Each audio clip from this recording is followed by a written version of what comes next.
So I thought I would do some video logging of the changes that I'm making here, just so that it's clear for anybody else who's wanting to make changes in the schedule, what the heck I'm doing, or maybe a better way of doing it. So right now I'm in the Generate Weekly schedule, and I'm using the new grads that are going to be coming for the first week of 2018 for them. They're staggered by a week, so it's the second week of January. What I'm needing to do here is add in a TA. So in this situation, it's sort of a unique one, where Roxanne is coming in for the first 3 or 4 classes. We're going to schedule her for 4. Usually we've done this for 3 this last go, and it worked pretty well, but we'll book her just in case.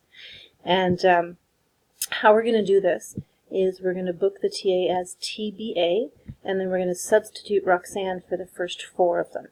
That way, if there's a placeholder that I can program in, if we keep the TA as none, then I can't put her in for any of them. I can't substitute when there's nobody there, so we have to put somebody there. Now, unfortunately, when we go to do this, it's going to dump this out of the system. Anytime you make a change to the instructor, it dumps it. We'll be able to do the substitutions without it dumping, but to actually put somebody new in for the first time, I'm going to have to dump this out. So what we're going to do, I believe she is already listed as a TA, so that she has been managed as an instructor and is linked to that class, and that class exists for this group of students, so that's great. So what we want to do is we want to go into assign courses. We're going to have to choose this term, so this group coming in is the grad group of 2019B. We are trying to title everything by the grad, and that way there's simplicity between the practicum department as well, because that's how they allocate grad numbers, or alphanumerics. So here's where I have to unassign CE1 and myself, so that we can go back in and reassign. So I have unassigned, and now I'm going to go back in, assign courses, make sure we're in the right place. We are. Go back to that same term, term 1, and here now, because it's unassigned, it's on this side of the page. So these have all been assigned and will show up and can be programmed. These are sort of waiting in limbo. At some point when I have time or when somebody else has time, we can go in and delete the ones that are not needed. Sometimes I got the wrong year, for example, so for an A group, this would make sense in term 1, but for a B group it doesn't, and right now we're programming a B group. So there's little oopses like that that I have to clean up, or somebody has to clean up. So we're going to put me back in as the instructor. Roxanne is not listed as a TA. Close. So we'll have to go in and manage her.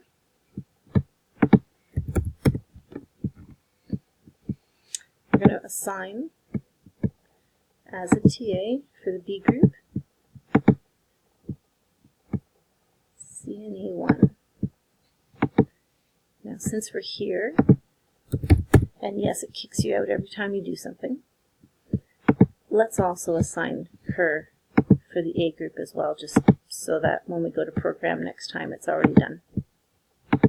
There we go. Okay. So now going back to assign courses,